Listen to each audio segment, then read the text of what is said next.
The holographic tomb of failures stretched across the massive chamber like a graveyard of shattered dreams. Thousands of mission logs, each a testament to spectacular destruction, rotated slowly in a macabre display of galactic hubris. The Omega course had become more than just a challenge. It was a cosmic meat grinder that had chewed up and spit out the most advanced civilizations in known space. Ambassador Krulax of the Centauri Confederacy watched the display with 6 of his 8 eyes, the remaining 2 scanning the room for reactions. His crystalline exoskeleton refracted the holographic light, casting prismatic shadows across the gathered delegates. The chamber itself was a marvel of engineering, suspended in the neutral zone between contested star systems, a perfect sphere of transparent metamaterial that could withstand the pressures of 1,000 atmospheres. 2,346 attempts. A mechanical voice intoned, the universal translator rendering the words in perfect clarity for every species present. 0 successful completions. The statement hung in the air like a challenge. Representatives from across the galaxy shifted uncomfortably. That exertion silicon-based lifeforms vibrated with barely contained frustration. The quantum-entangled delegates from the spiral nexus flickered in and out of existence, their very presence a statement of technological superiority. And yet none had conquered the Omega course. It was more than a navigation challenge. It was a gauntlet designed to break not just ships, but the very spirits of those who dared to attempt it. Sections of the course defied known physics. Gravitational anomalies that could crush neutron stars. Quantum fluctuation zones that could disassemble matter at the molecular level. Radiation fields that would cook organic matter before it could even register pain. Temporal distortions that could age a pilot centuries in the span of moments. No species had even made it past the first quarter of the course. When the human delegation was announced, a wave of collective derision swept through the chamber. Humans were newcomers to the galactic stage, a species barely a century into serious space exploration. Their ships were primitive by galactic standards. Their technology was a joke. Their biological forms were fragile, their understanding of advanced physics rudimentary at best. Lieutenant Elena Rodriguez stood at the back of the human delegation, her posture relaxed, but her eyes sharp. She wore the standard gray uniform of the Terran Exploration Corps, but there was nothing standard about her demeanor. While other delegates postured and whispered, she studied the holographic failure logs with an intensity that made the nearby alien representatives uncomfortable. Ambassador Heinrich Müller, head of the human delegation, stepped forward. His presentation was simple, almost casual, a stark contrast to the elaborate displays of other species. "We would like to enter a candidate for the Omega course trials," he said, his voice calm and matter-of-fact. A ripple of laughter, translated across 100 different vocal ranges, swept through the chamber. The arch-navigator of the Centauri Confederacy, a being who had personally overseen most of the previous attempts, leaned forward. "Humans," he said, the translation rendering his words with a mixture of condescension and amusement, "do you truly understand what you're proposing?" Elena Rodriguez caught the arch-navigator's gaze. She didn't smile.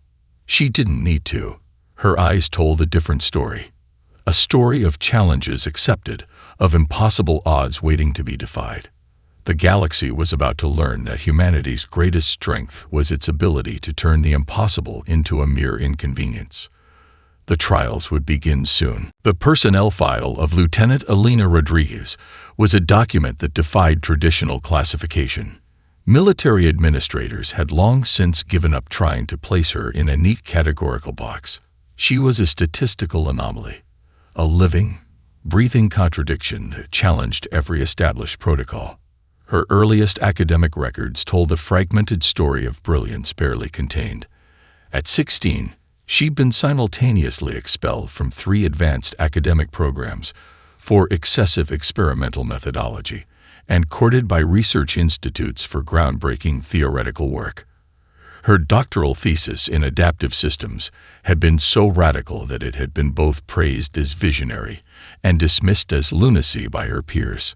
The wilderness survival certification came first, not as a military requirement, but as a personal challenge. While most of her peers were perfecting virtual simulations, Alina was spending months in the most inhospitable environments on Earth. The Amazon rainforest, the Siberian tundra, the Atacama Desert. Each expedition was a deliberate exercise in pushing human adaptation to its absolute limits. Her military records were a kaleidoscope of contradictions. Perfect marksmanship scores alongside disciplinary notes about unconventional problem-solving. Commendations for saving entire research teams sat alongside reprimands for destroying millions of credits worth of equipment during unauthorized experiments. The incident that truly set her apart happened during the Martian reconstruction mission.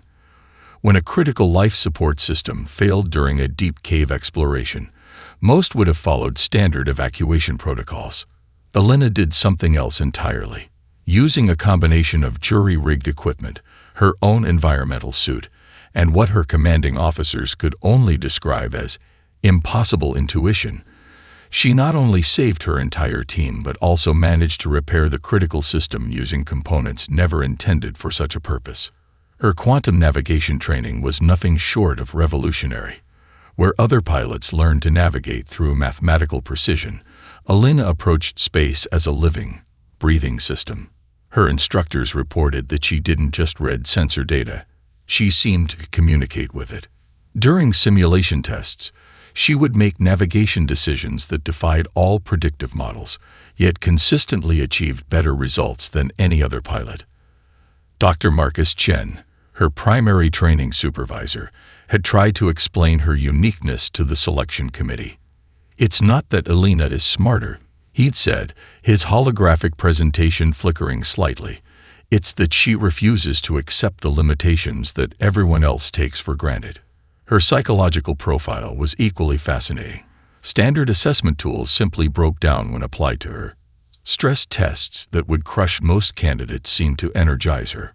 Where others saw obstacles, she saw puzzles. Where most would calculate risk, she would calculate opportunity. The Alien Selection Committee had chosen her as a joke, a token human candidate meant to demonstrate the futility of human participation in the Omega course. They'd selected her specifically because her file suggested someone who was unpredictable, uncontrollable, and seemingly unqualified. They couldn't have been more wrong. On the eve of the trials, Alina sat in her standard issue quarters, surrounded by a collection of objects that made no sense to anyone but her.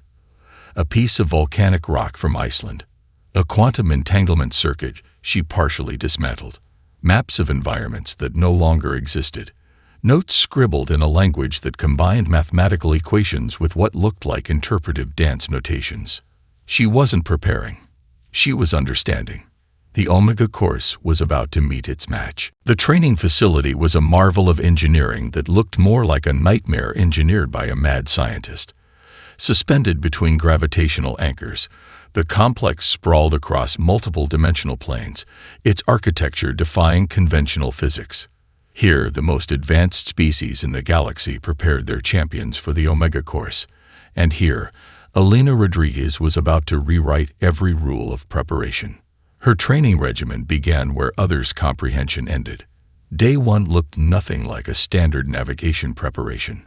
While alien candidates ran complex quantum simulations and calibrated million-credit adaptive technologies, Alina was suspended upside down in a sensory deprivation chamber, solving three-dimensional navigation problems using nothing more than muscle memory and what her instructors called intuitive spatial reasoning.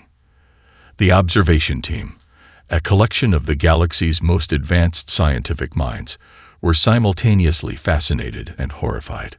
Dr. Zora Kleth, a quantum psychologist from the Spiral Nexus, watched Alina's training with 6 of her 9 eyes. "She's not preparing," Kleth muttered to her colleague. "She's deconstructing the very concept of preparation."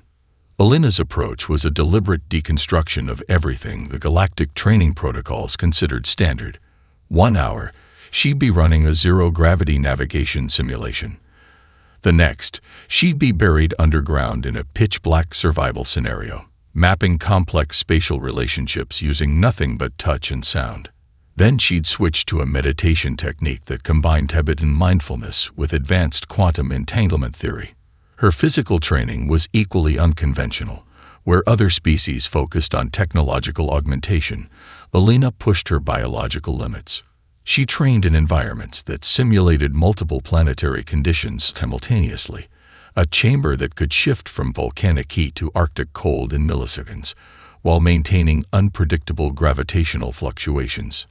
The most bizarre training sessions involved what her team called chaos integration.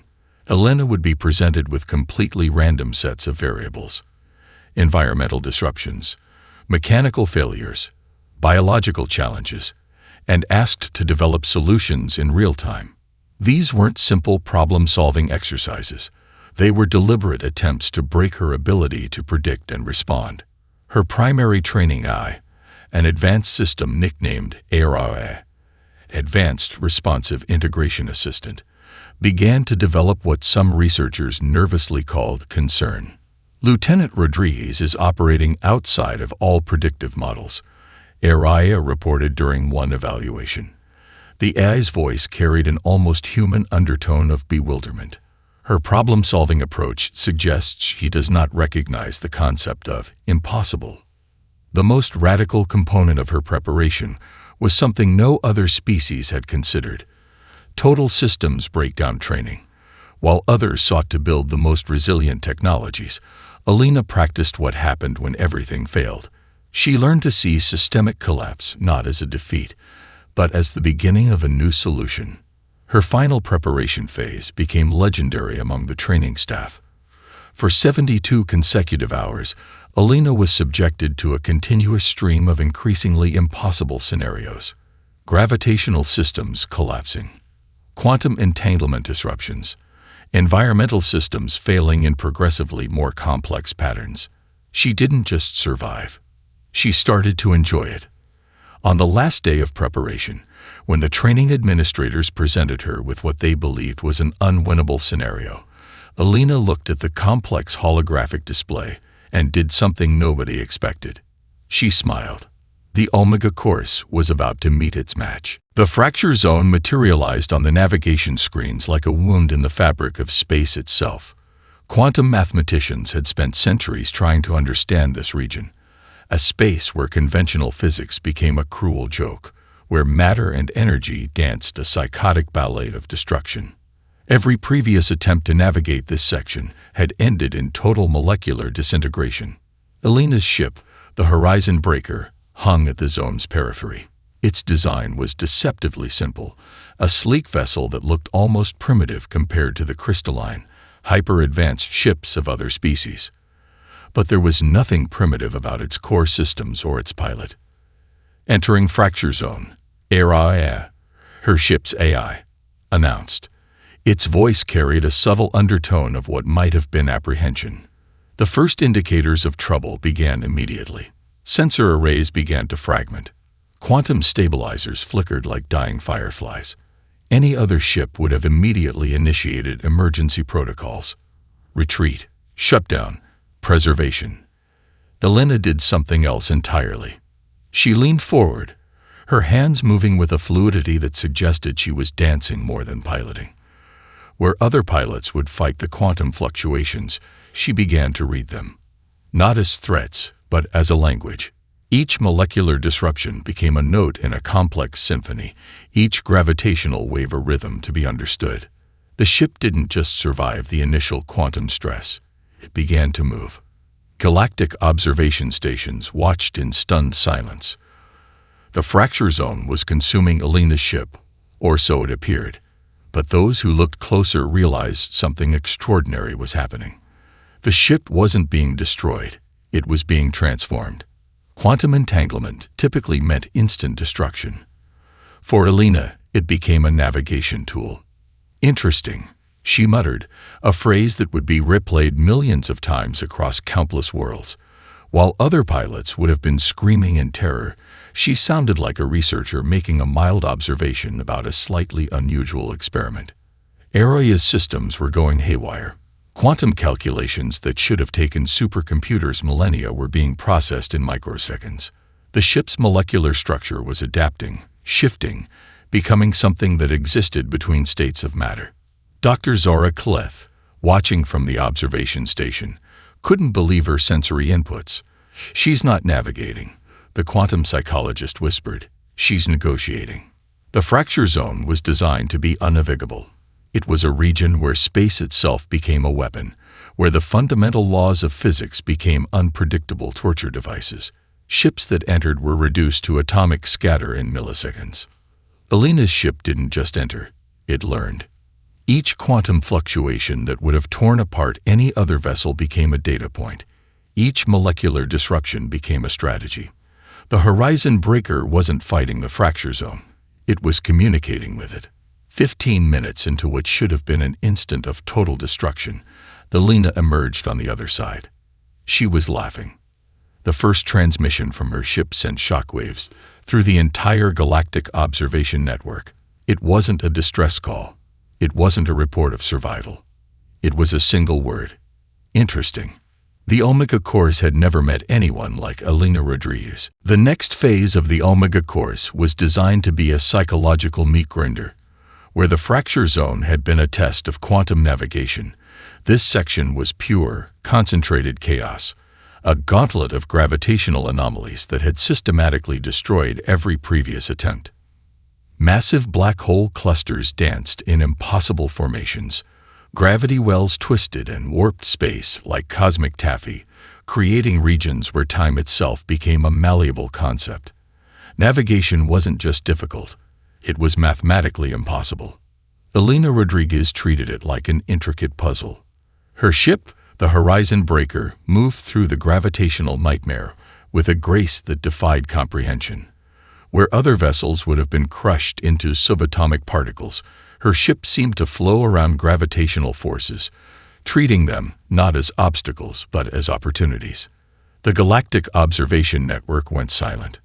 Quantum mathematicians from 100 worlds watched in disbelief. Dr. Krulax, the lead observational physicist, found himself recalibrating his entire understanding of spatial dynamics.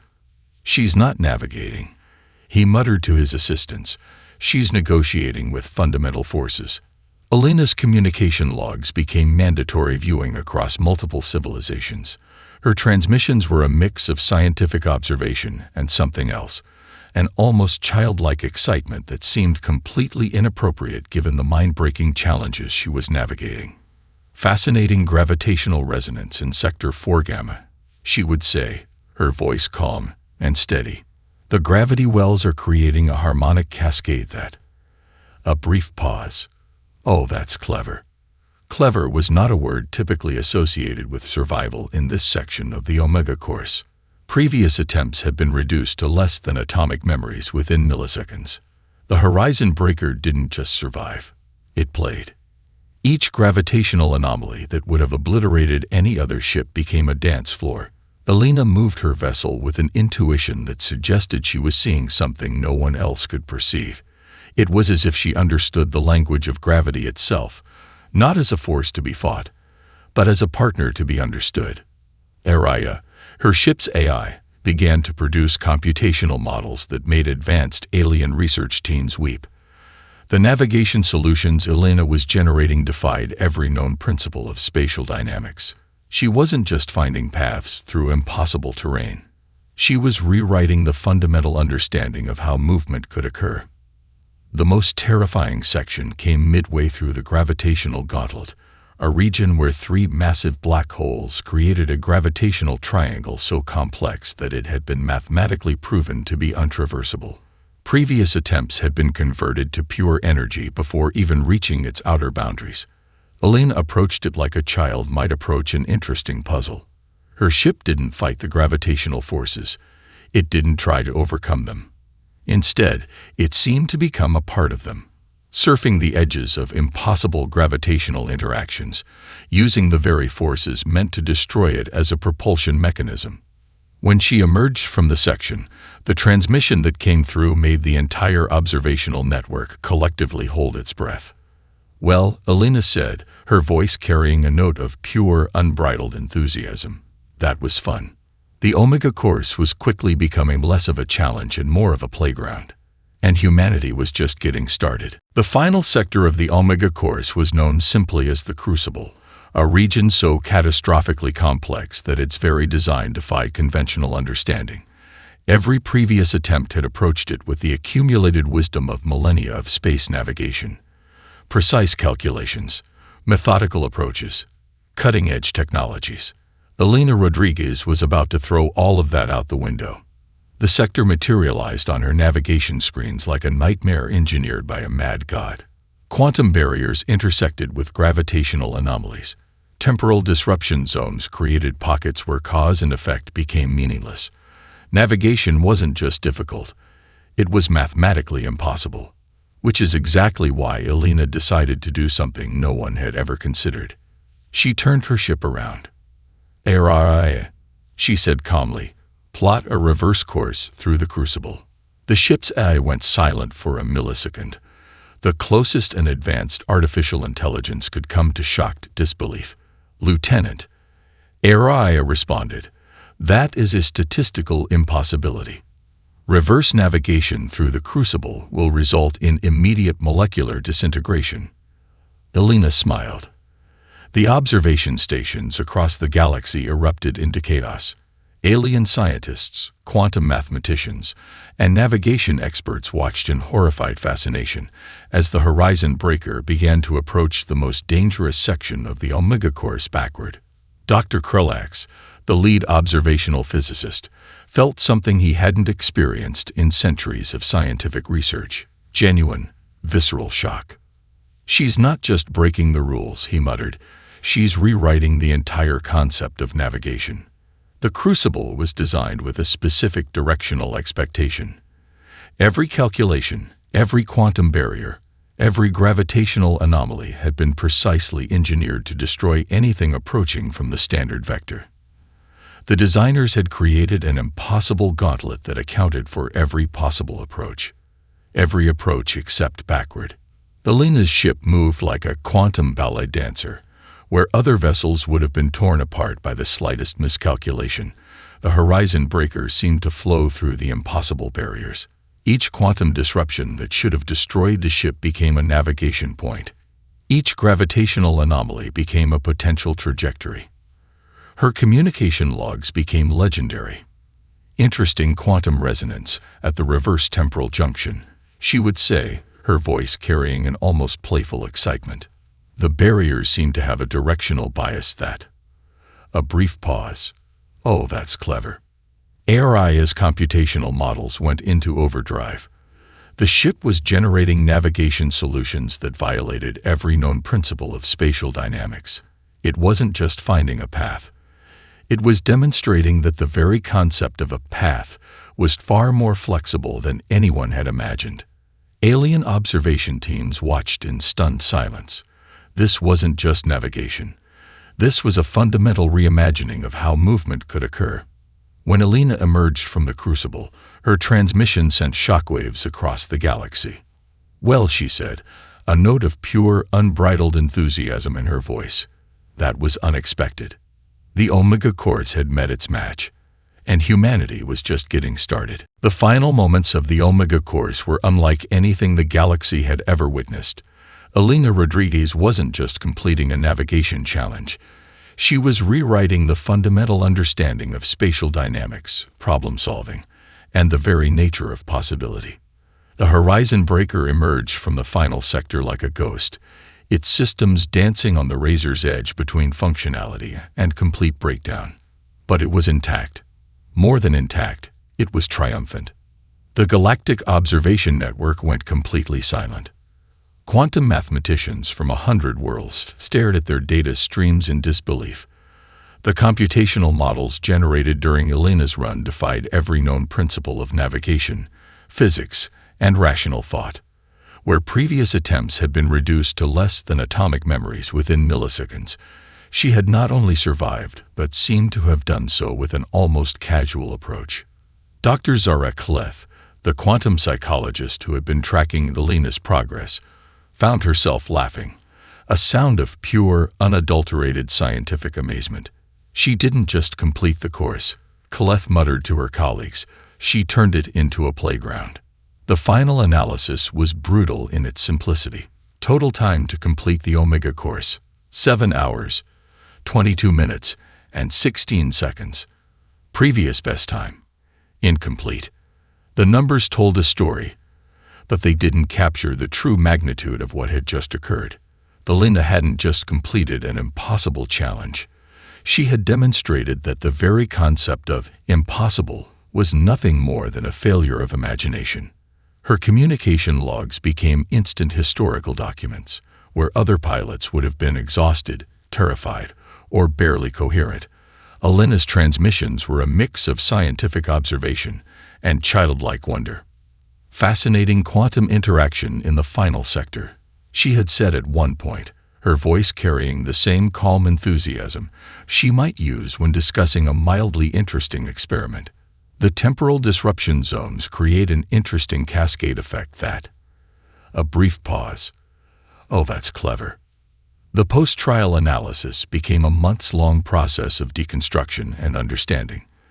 Alina's navigation wasn't about superior technology. It wasn't about some unknown advanced physics. It was something far more profound, a fundamentally different way of perceiving challenges. Where other species saw obstacles, she saw puzzles. Where others calculated risk, she calculated opportunity. Where most would retreat, she would advance. The Galactic Council convened an emergency session.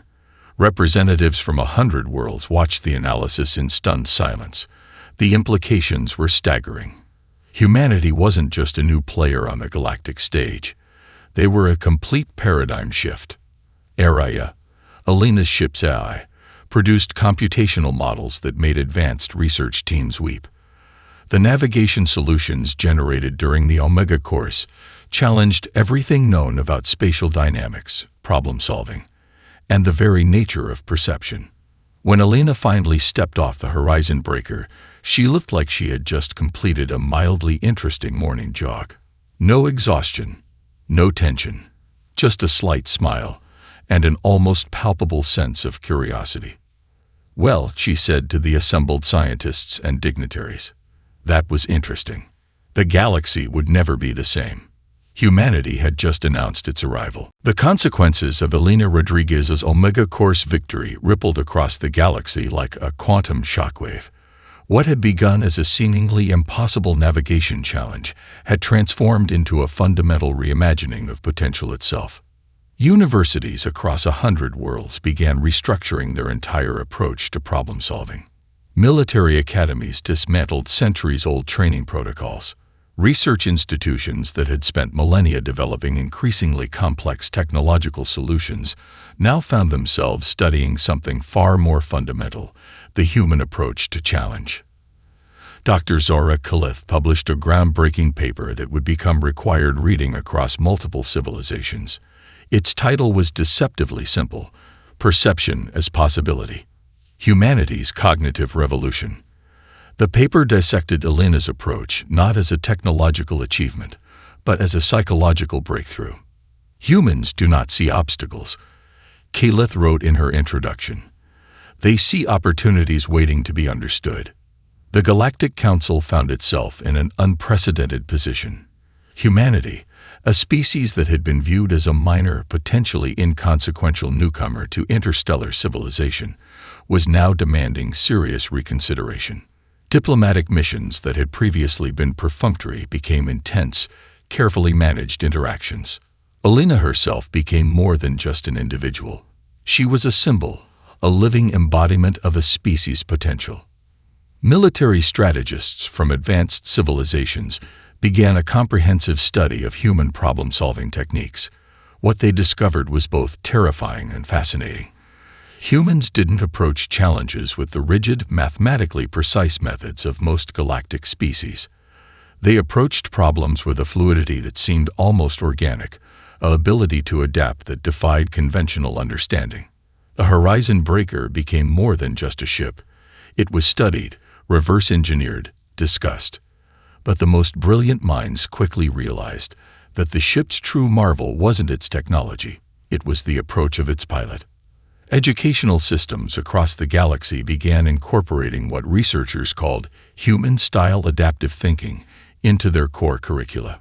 Courses sprang up that attempted to teach the inexplicable, how to see beyond established limitations, how to approach impossible challenges with curiosity instead of fear. Elena was offered positions, honors, research grants that would have been career-defining for anyone else. She accepted none of them. Instead, she requested assignment to the most challenging exploration missions the Terran Exploration Course could find. There's still so much to learn, she told the press during her only public statement after the Omega course. Her words became a rallying cry for a new generation of explorers. The economic implications were staggering. Species that had spent millennia developing increasingly complex technological solutions now found themselves reassessing entire industrial approaches. Human consultants became the most sought-after problem solvers in the galaxy. But beyond the practical implications, something more profound had occurred. The galaxy had been presented with a fundamental challenge to its understanding of potential. If humans could do this, what else might they be capable of? Alien civilizations that had previously looked down on humanity now watched with a mixture of respect, fear, and genuine curiosity. The newcomers had not just arrived. They had announced themselves in the most spectacular way possible. In research facilities, military academies, and diplomatic chambers across the stars, a new question began to be asked. What will humans do next? The galaxy held its breath, waiting for the answer.